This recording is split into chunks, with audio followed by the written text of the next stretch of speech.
गणकवि द्वितीय संध्यार आप जोग देते गण हृदय कवि जेते कौन कह देखु मोर अत्यंत सौभाग्य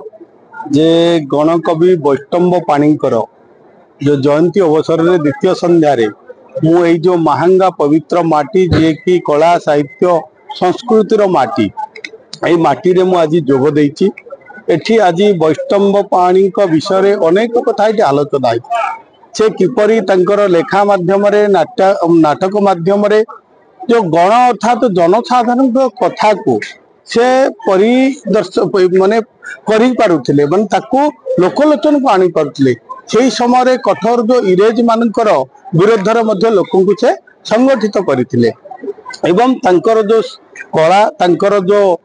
लेखनी निश्चित भाव अत्यंत उच्चकोटी थिला। तेणु जमने से समय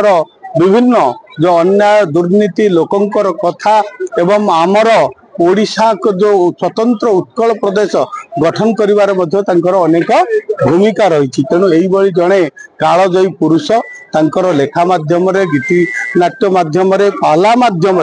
तांकर जो कविता आज छाड़ी जाइछन्ति लेखा आम पाई छाड़ी जाइछन्ति आम पीढ़ी ताकू मध्य आमे समस्ते अध्ययन करबा दरकार जे तांकर स्मृति केवल एठी न रही तांकर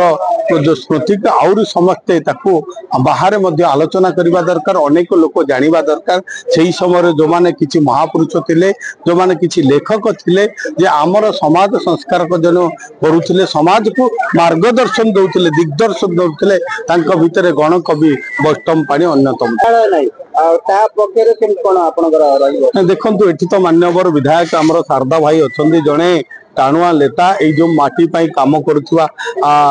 जड़े नेतृत्व निश्चित भाव में ताकू आमे आलोचना करवा जदि आम द्वारा आम जेहेतु सरकार जानी